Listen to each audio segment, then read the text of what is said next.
In the shadowy realms of Gothic literature, John William Polidori's The Vampyre, a tale emerges as a seminal work, weaving themes of seduction and the supernatural. Set against a backdrop of dark romance and intrigue, the story introduces us to the enigmatic Lord Ruthven, a character whose allure and danger captivate and terrify. As we delve into this chilling narrative, we will explore the complexities of human desire and the dread that lurks just beneath the surface of civility. Chapter 1. The Vampyre. It happened that in the midst of the dissipations attendant upon a London winter, there appeared at the various parties of the leaders of the ton a nobleman more remarkable for his singularities than his rank. He gazed upon the mirth around him, as if he could not participate therein.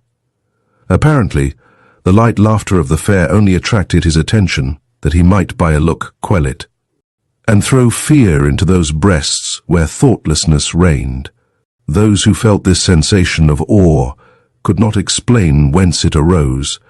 Some attributed it to the dead grey eye, which, fixing upon the object's face, did not seem to penetrate, and at one glance to pierce through to the inward workings of the heart, but fell upon the cheek with a leaden ray that weighed upon the skin it could not pass. His peculiarities caused him to be invited to every house. All wished to see him, and those who had been accustomed to violent excitement, and now felt the weight of ennui, were pleased at having something in their presence capable of engaging their attention. In spite of the deadly hue of his face, which never gained a warmer tint, either from the blush of modesty or from the strong emotion of passion, though its form and outline were beautiful, many of the female hunters after notoriety attempted to win his attentions, and gain at least some marks of what they might term affection. Lady Mercer, who had been the mockery of every monster shewn in drawing-rooms since her marriage, threw herself in his way, and did all but put on the dress of a mountebank. To attract his notice, though in vain when she stood before him, though his eyes were apparently fixed upon hers, still it seemed as if they were unperceived. Even her unappalled impudence was baffled, and she left the field. But though the common adulteress could not influence even the guidance of his eyes, it was not that the female sex was indifferent to him. Yet such was the apparent caution with which he spoke to the virtuous wife and innocent daughter, that few knew he ever addressed himself to females. He had, however, the reputation a winning tongue, and whether it was that it even overcame the dread of his singular character, or that they were moved by his apparent hatred of vice, he was as often among those females who form the boast of their sex from their domestic virtues, as among those who sully it by their vices. About the same time, there came to London a young gentleman of the name of Aubrey. He was an orphan, left with an only sister in the possession of great wealth, by parents who died while he was yet in childhood. Left also to himself by guardians, who thought it their duty merely to take care of his fortune, while they relinquished the more important charge of his mind to the care of mercenary subalterns. He cultivated more his imagination than his judgment. He had, hence, that high romantic feeling of honor and candor, which daily ruins so many milliners' apprentices. He believed all to sympathize with virtue, and thought that vice was thrown in by Providence merely for the picturesque effect of the scene. As we see in romances, he thought that the misery of a cottage merely consisted in the vesting of clothes which were as warm, but which were better adapted to the painter's eye by their irregular folds and various colored patches. He thought, in fine, that the dreams of poets were the realities of life. He was handsome, frank, and rich. For these reasons, upon his entering into the gay circles, many mothers surrounded him, striving which should describe with least truth their languishing or romping favorites. The daughters at the same time, by their brightening countenances when he approached, and by their sparkling eyes when he opened his lips, soon led him into false notions of his talents and his merit. Attached as he was to the romance of his solitary hours, he was startled at finding that, except in the tallow and wax candles that flickered, not from the presence of a ghost, but from want of snuffing, there was no foundation in real life for any of that congeries of pleasing pictures and descriptions contained in those volumes from which he had formed his study. Finding, however, some compensation in his gratified vanity, he was about to relinquish his dreams when the extraordinary being we have above described crossed him in his career. He watched him, and the very impossibility of forming an idea of the character of a man entirely absorbed in himself, who gave few other signs of his observation of external objects than the tacit assent to their existence, implied by the avoidance of their contact, allowing his imagination to picture everything that flattered its propensity to extravagant ideas. He soon formed this object into the hero of a romance, and determined to observe the offspring of his fancy rather than the person before him. He became acquainted with him, paid him attentions, and so far advanced upon his notice that his presence was always recognized. He gradually learnt that Lord Ruthven's affairs were embarrassed, and soon found, from the notes of preparation in street, that he was about to travel. Desirous of gaining some information respecting this singular character, who, till now, had only whetted his curiosity, he hinted to his guardians that it was time for him to perform the tour, which for many generations has been thought necessary to enable the young to take some rapid steps in the career of vice towards putting themselves upon an equality with the aged, and not allowing them to appear as if fallen from the skies whenever scandalous intrigues are mentioned as the subjects of pleasantry or of praise, according to the degree of skill shewn in carrying them on. They consented, and Aubrey, immediately mentioning his intentions to Lord Ruthven, was surprised to receive from him a proposal to join him. Flattered by such a mark of esteem from him who apparently had nothing in common with other men, he gladly accepted it, and in a few days they had passed the circling waters. Hitherto, Aubrey had had no opportunity of studying Lord Ruthven's character, and now he found that, though many more of his actions were exposed to his view, the results offered different conclusions from the apparent motives to his conduct. His companion was profuse in his liberality. The idle, the vagabond, and the beggar received from his hand more than enough to relieve their immediate wants. But Aubrey could not avoid remarking that it was not upon the virtuous, reduced to indigence by the misfortunes attendant even upon virtue, that he bestowed his alms. These were sent from the door with hardly suppressed sneers, but when the profligate came to ask something, not to relieve his wants, but to allow him to wallow in his lust, or to sink him still deeper in his iniquity, he was sent away with rich charity. This was, however, attributed by him to the greater importunity of the vicious, which generally prevails over the retiring bashfulness of the virtuous indigent.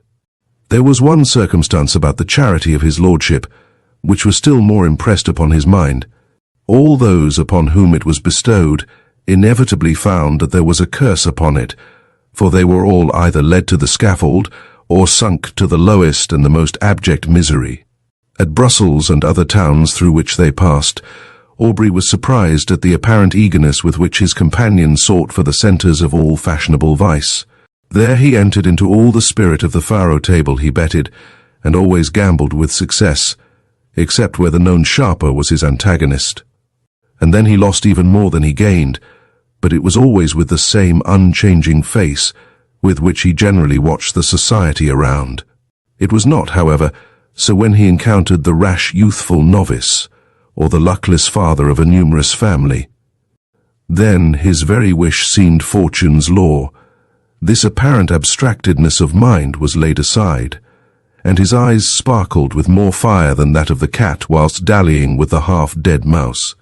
In every town he left the formerly affluent youth, torn from the circle he adorned, cursing, in the solitude of a dungeon, the fate that had drawn him within the reach of this fiend, whilst many a father sat frantic, amidst the speaking looks of mute hungry children, without a single farthing of his late immense wealth, wherewith to buy even sufficient to satisfy their present craving.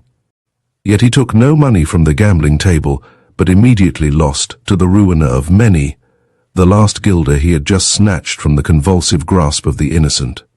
This might but be the result of a certain degree of knowledge, which was not, however, capable of combating the cunning of the more experienced. Aubrey often wished to represent this to his friend, and beg him to resign that charity and pleasure which proved the ruin of all, and did not tend to his own profit, but he delayed it, For each day he hoped his friend would give him some opportunity of speaking frankly and openly to him. However, this never occurred. Lord Ruthven in his carriage, and amidst the various wild and rich scenes of nature, was always the same. His eye spoke less than his lip, and though Aubrey was near the object of his curiosity, he obtained no greater gratification from it than the constant excitement of vainly wishing to break that mystery, which to his exalted imagination began to assume the appearance of something supernatural. They soon arrived at Rome, and Aubrey for a time lost sight of his companion. He left him in daily attendance upon the mourning circle of an Italian countess, whilst he went in search of the memorials of another almost deserted city. Whilst he was thus engaged, letters arrived from England, which he opened with eager impatience. The first was from his sister, breathing nothing but affection. The others were from his guardians. The latter astonished him. If it had before entered into his imagination that there was an evil power resident in his companion, these seemed to give him sufficient reason for the belief. His guardians insisted upon his immediately leaving his friend, and urged that his character was dreadfully vicious, for that the possession of irresistible powers of seduction rendered his licentious habits more dangerous to society.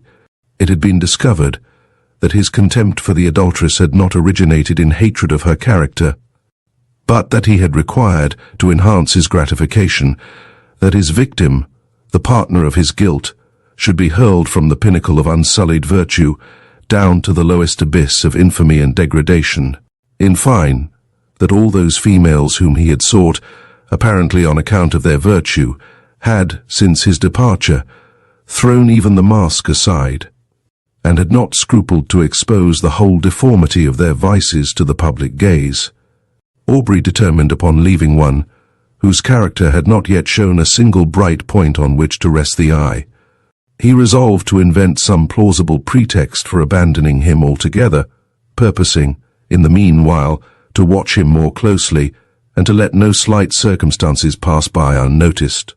He entered into the same circle, and soon perceived that his lordship was endeavouring to work upon the inexperience of the daughter of the lady whose house he chiefly frequented. In Italy, it is seldom that an unmarried female is met with in society. He was therefore obliged to carry on his plans in secret. But Aubrey's eye followed him in all his windings, and soon discovered that an assignation had been appointed, which would most likely end in the ruin of an innocent, though thoughtless girl. Losing no time, he entered the apartment of Lord Ruthven, and abruptly asked him his intentions with respect to the lady, informing him at the same time that he was aware of his being about to meet her that very night. Lord Ruthven answered that his intentions were such as he supposed all would have upon such an occasion, and upon being pressed whether he intended to marry her, merely laughed.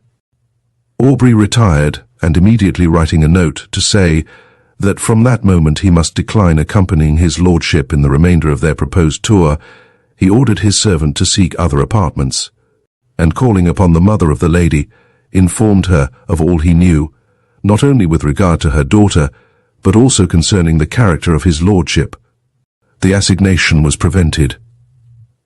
Lord Ruthven next day merely sent his servant to notify his complete assent to a separation, but did not hint any suspicion of his plans having been foiled by Aubrey's interposition. Having left Rome, Aubrey directed his steps towards Greece, and crossing the peninsula, soon found himself at Athens. He then fixed his residence in the house of a Greek, and soon occupied himself in tracing the faded records of ancient glory upon monuments that apparently, ashamed of chronicling the deeds of freemen only before slaves, had hidden themselves beneath the sheltering soil or many-coloured lichen. Under the same roof as himself existed a being so beautiful and delicate that she might have formed the model for a painter wishing to portray on canvas the promised hope of the faithful in Mahomet's paradise. Save that her eyes spoke too much mind for anyone to think she could belong to those who had no souls. As she danced upon the plain or tripped along the mountain's side, one would have thought the gazelle a poor type of her beauties. For who would have exchanged her eye, apparently the eye of animated nature, for that sleepy, luxurious look of the animal suited but to the taste of an epicure? The light step of Ianthe often accompanied Aubrey in his search after antiquities, and often would the unconscious girl, engaged in the pursuit of a cashmere butterfly, show the whole beauty of her form, floating as it were upon the wind, to the eager gaze of him who forgot the letters he had just deciphered upon an almost effaced tablet, in the contemplation of her sylph-like figure.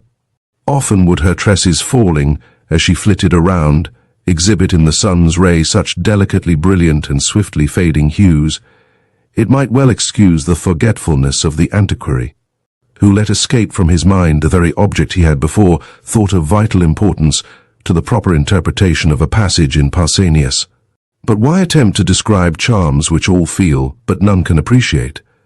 It was innocence, youth, and beauty, unaffected by crowded drawing rooms and stifling balls. Whilst he drew those remains of which he wished to preserve a memorial for his future hours, she would stand by and watch the magic effects of his pencil. In tracing the scenes of her native place, she would then describe to him the circling dance upon the open plain, would paint to him in all the glowing colours of youthful memory the marriage pomp she remembered viewing in her infancy, and then, turning to subjects that had evidently made a greater impression upon her mind, would tell him all the supernatural tales of her nurse. Her earnestness and apparent belief of what she narrated excited the interest even of Aubrey, and often as she told him the tale of the living vampire who had passed years amidst his friends and dearest ties, forced every year by feeding upon the life of a lovely female to prolong his existence for the ensuing months, his blood would run cold. Whilst he attempted to laugh her out of such idle and horrible fantasies, but Ianthe cited to him the names of old men who had at last detected one living among themselves, after several of their near relatives and children had been found marked with the stamp of the fiend's appetite. And when she found him so incredulous, she begged of him to believe her, for it had been remarked that those who had dared to question their existence always had some proof given, which obliged them, with grief and heartbreaking, to confess it was true. She detailed to him the traditional appearance of these monsters, and his horror was increased by hearing a pretty accurate description of Lord Ruthven. He, however, still persisted in persuading her that there could be no truth in her fears, though at the same time he wondered at the many coincidences which had all tended to excite a belief in the supernatural power of Lord Ruthven. Aubrey began to attach himself more and more to Ianthe, her innocence, so contrasted with all the affected virtues of the women among whom he had sought for his vision of romance, won his heart, and while he ridiculed the idea of a young man of English habits marrying an uneducated Greek girl, still he found himself more and more attached to the almost fairy form before him. He would tear himself at times from her, and forming a plan for some antiquarian research, he would depart, determined not to return until his object was attained, but he always found it impossible to fix his attention upon the ruins around him, whilst in his mind he retained an image that seemed alone the rightful possessor of his thoughts. Ianthe was unconscious of his love, and was ever the same frank infantile being he had first known. She always seemed to part from him with reluctance, but it was because she had no longer anyone with whom she could visit her favourite haunts.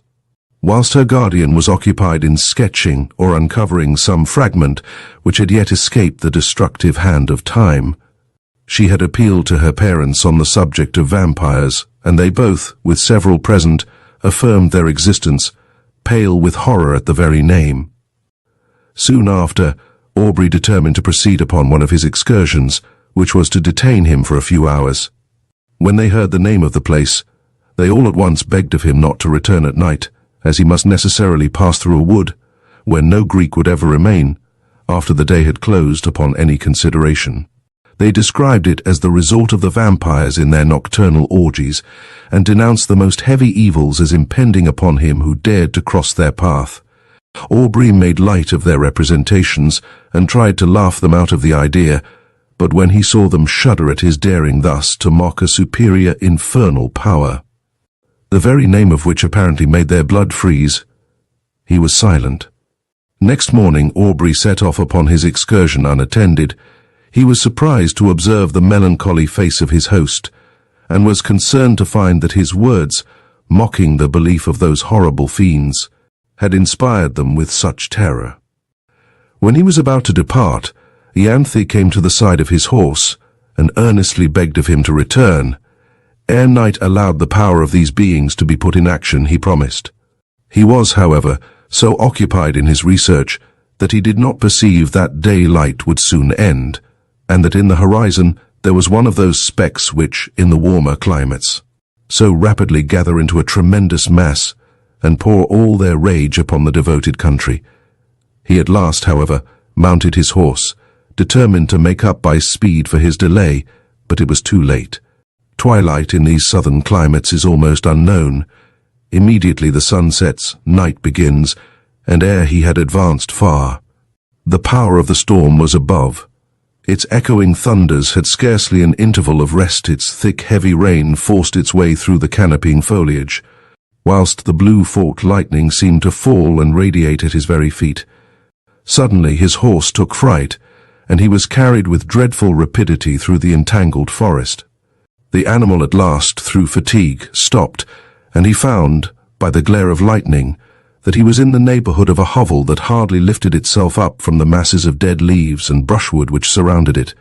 Dismounting, he approached, hoping to find someone to guide him to the town, or at least trusting to obtain shelter from the pelting of the storm. As he approached, the thunders, for a moment silent, allowed him to hear the dreadful shrieks of a woman mingling with the stifled, exultant mockery of a laugh, continued in one almost unbroken sound. He was startled, but, roused by the thunder which again rolled over his head, he, with a sudden effort, forced open the door of the hut. He found himself in utter darkness. The sound, however, guided him. He was apparently unperceived, for though he called, still the sounds continued, and no notice was taken of him. He found himself in contact with someone, whom he immediately seized, when a voice cried, "Again baffled!" to which a loud laugh succeeded, and he felt himself grappled by one whose strength seemed superhuman, determined to sell his life as dearly as he could. He struggled, but it was in vain. He was lifted from his feet and hurled with enormous force against the ground. His enemy threw himself upon him, and kneeling upon his breast, had placed his hands upon his throat, when the glare of many torches penetrating through the hole that gave light in the day, disturbed him. He instantly rose, and leaving his prey, rushed through the door, and in a moment the crashing of the branches, as he broke through the wood, was no longer heard. The storm was now still, and Aubrey, incapable of moving, was soon heard by those without. They entered. The light of their torches fell upon the mud walls, and the thatch loaded on every individual straw with heavy flakes of soot. At the desire of Aubrey they searched for her who had attracted him by her cries. He was again left in darkness. But what was his horror, when the light of the torches once more burst upon him, to perceive the airy form of his fair conductress, brought in a lifeless corse. He shut his eyes, hoping that it was but a vision arising from his disturbed imagination, but he again saw the same form, when he unclosed them, stretched by his side. There was no colour upon her cheek, not even upon her lip, yet there was a stillness about her face that seemed almost as attaching as the life that once dwelt there. Upon her neck and breast was blood, and upon her throat were the marks of teeth having opened the vein. To this the men pointed, crying, simultaneously struck with horror, "A vampire! A vampire!" A litter was quickly formed, and Aubrey was laid by the side of her who had lately been to him the object of so many bright and fairy visions, now fallen with the flower of life that had died within her. He knew not what his thoughts were. His mind was benumbed and seemed to shun reflection, and take refuge in vacancy. He held almost unconsciously in his hand a naked dagger of a particular construction, which had been found in the hut. They were soon met by different parties who had been engaged in the search of her whom a mother had missed. Their lamentable cries, as they approached the city, forewarned the parents of some dreadful catastrophe. To describe their grief would be impossible, but when they ascertained the cause of their child's death, they looked at Aubrey and pointed to the corse. They were inconsolable, both died broken-hearted. Aubrey, being put to bed, was seized with a most violent fever, and was often delirious. In these intervals he would call upon Lord Ruthven, and upon Ianthe. By some unaccountable combination, he seemed to beg of his former companion to spare the being he loved. At other times, he would imprecate maledictions upon his head, and curse him as her destroyer. Lord Ruthven chanced at this time to arrive at Athens, and from whatever motive, upon hearing of the state of Aubrey, immediately placed himself in the same house, and became his constant attendant. When the latter recovered from his delirium, he was horrified and startled at the sight of him whose image he had now combined with that of a vampire. But Lord Ruthven, by his kind words, implying almost repentance for the fault that had caused their separation, and still more by the attention, anxiety, and care which he showed, soon reconciled him to his presence. His lordship seemed quite changed. He no longer appeared that apathetic being who had so astonished Aubrey. But as soon as his convalescence began to be rapid, he again gradually retired into the same state of mind, and Aubrey perceived no difference from the former man, except that at times he was surprised to meet his gaze fixed intently upon him, with a smile of malicious exultation playing upon his lips. He knew not why, but this smile haunted him. During the last stage of the invalid's recovery, Lord Ruthven was apparently engaged in watching the tideless waves raised by the cooling breeze, or in marking the progress of those orbs circling, like our world, the moveless sun. Indeed, he appeared to wish to avoid the eyes of all. Aubrey's mind by this shock was much weakened, and that elasticity of spirit which had once so distinguished him now seemed to have fled forever. He was now as much a lover of solitude and silence as Lord Ruthven, but much as he wished for solitude, his mind could not find it in the neighborhood of Athens. If he sought it amidst the ruins he had formerly frequented, Ianthe's form stood by his side. If he sought it in the woods, her light step would appear wandering amidst the underwood.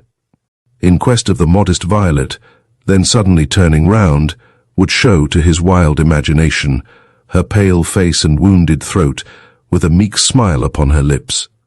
He determined to fly scenes, every feature of which created such bitter associations in his mind. He proposed to Lord Ruthven, to whom he held himself bound by the tender care he had taken of him during his illness, that they should visit those parts of Greece neither had yet seen. They travelled in every direction, and sought every spot to which a recollection could be attached.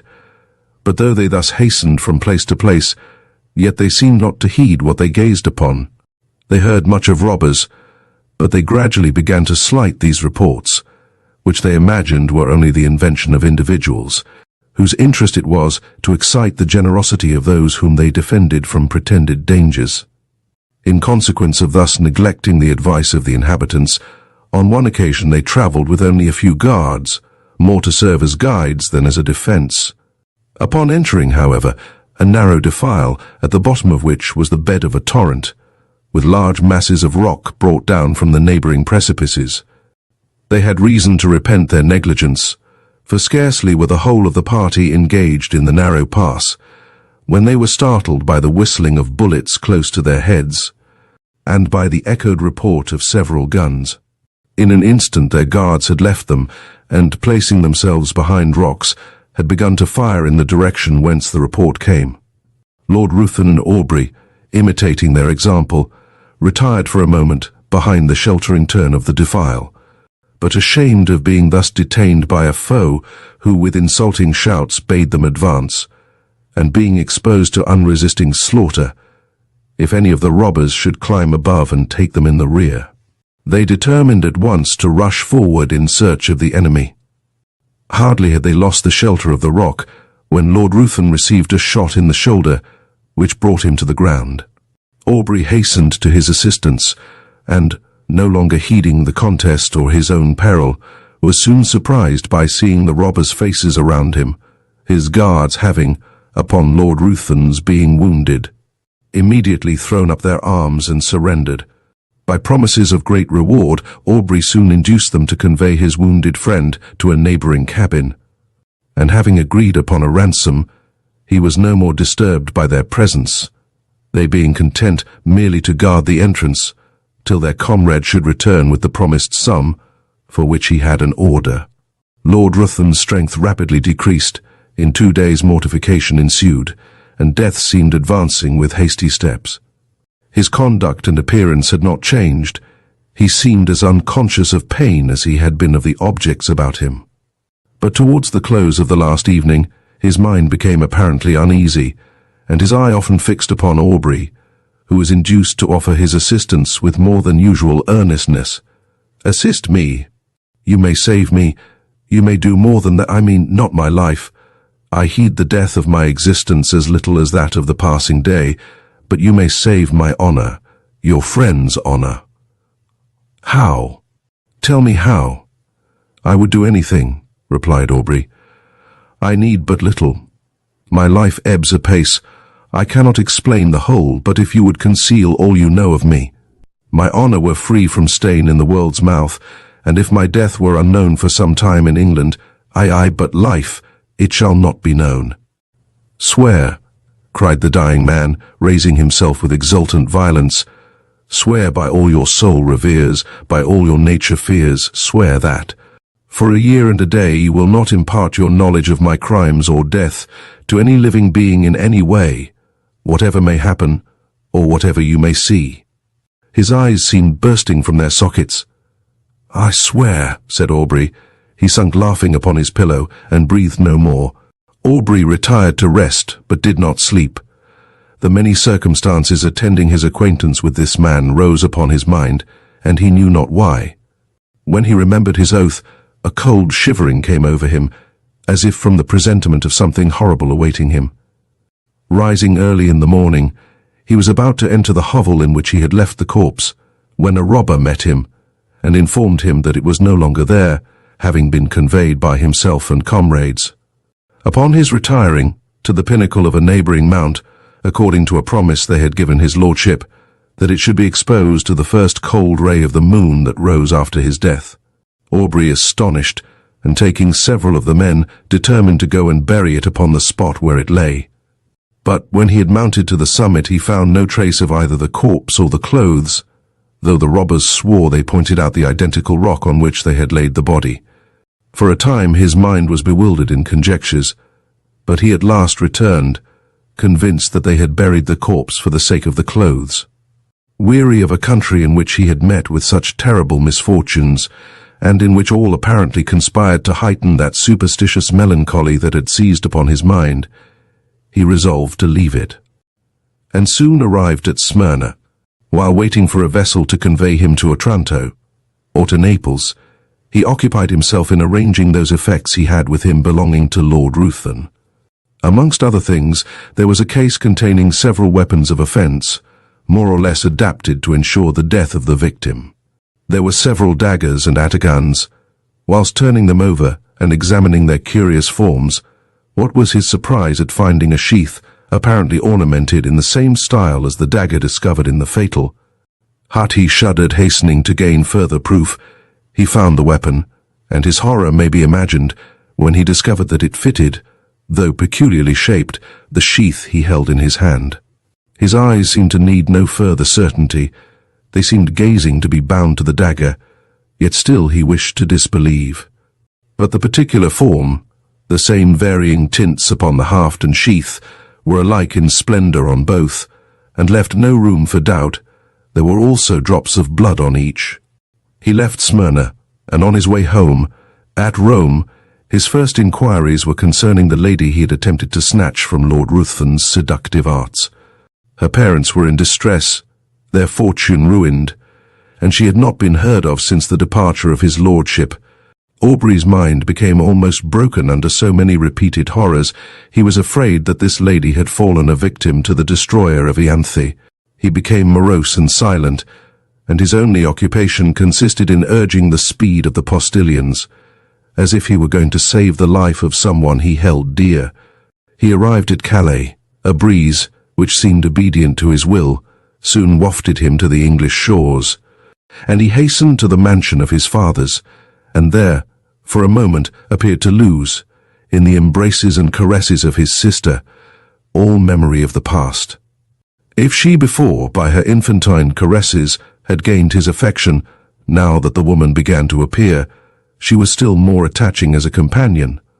Miss Aubrey had not that winning grace which gains the gaze and applause of the drawing-room assemblies.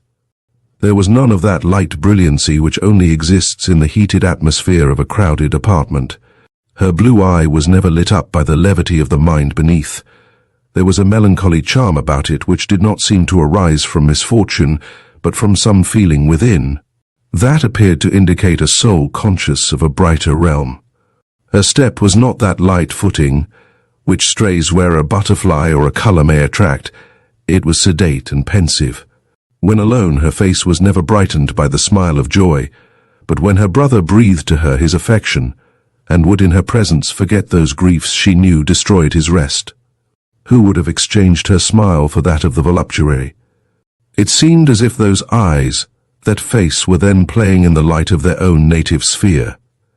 She was yet only 18, and had not been presented to the world.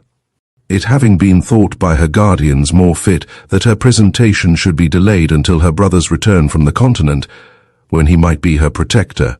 It was now, therefore, resolved that the next drawing-room, which was fast approaching, should be the epoch of her entry into the busy scene.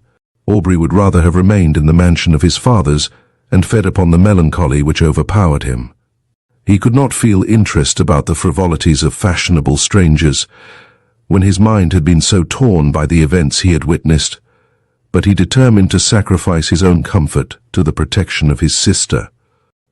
They soon arrived in town, and prepared for the next day, which had been announced as a drawing-room. The crowd was excessive.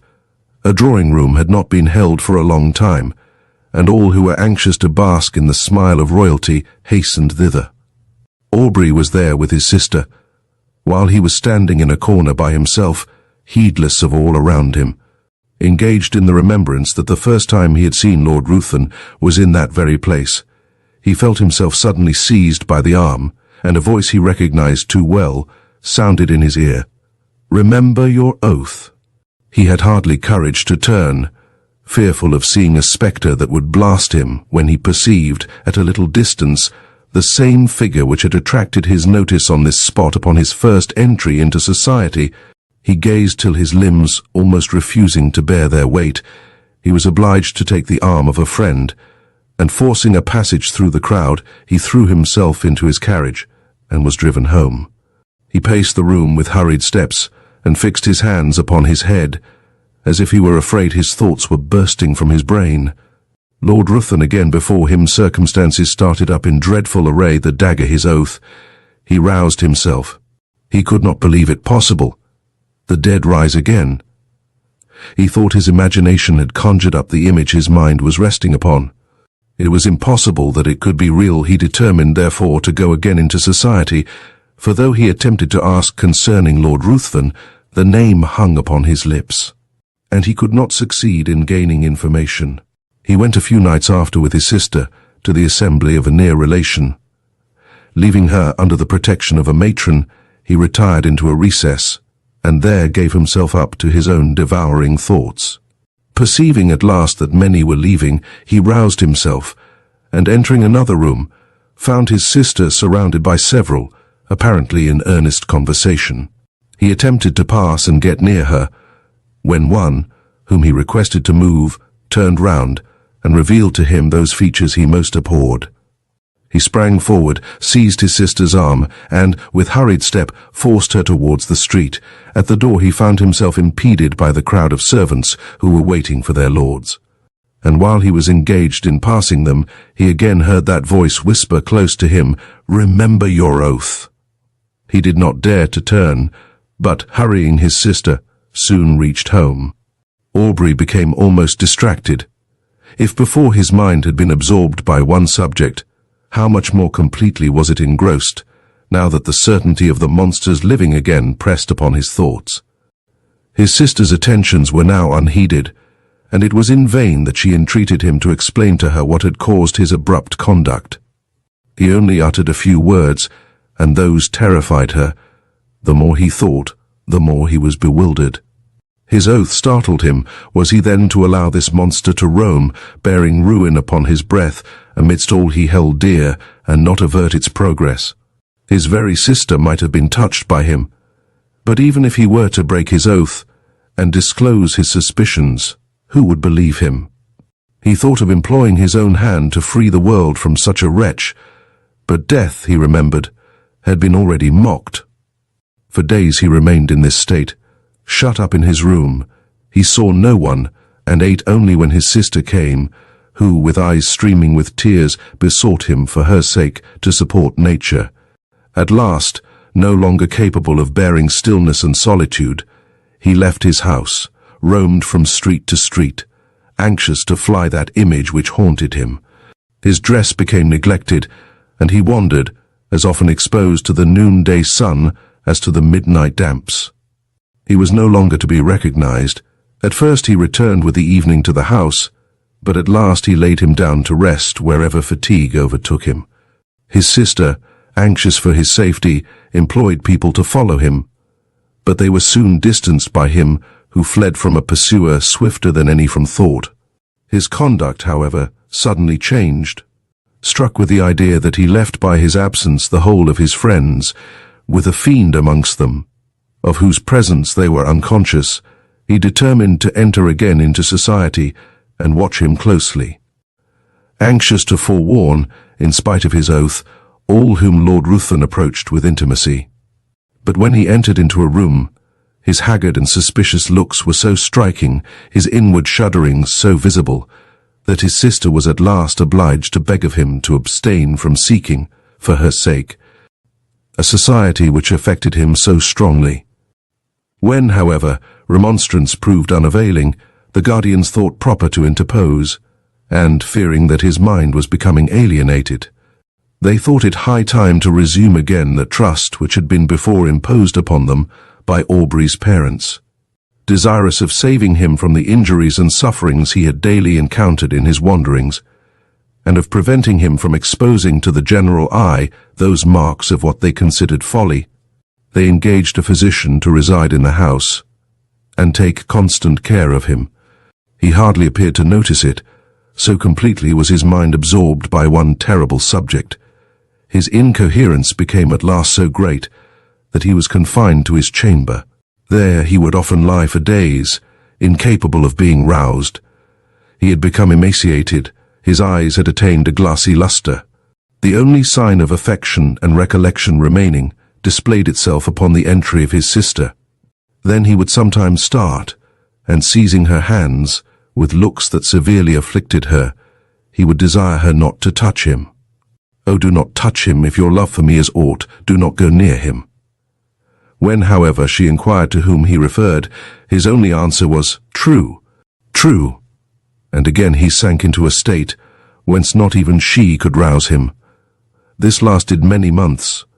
Gradually, however, as the year was passing, his incoherences became less frequent, and his mind threw off a portion of its gloom, whilst his guardians observed that several times in the day he would count upon his fingers a definite number, and then smile.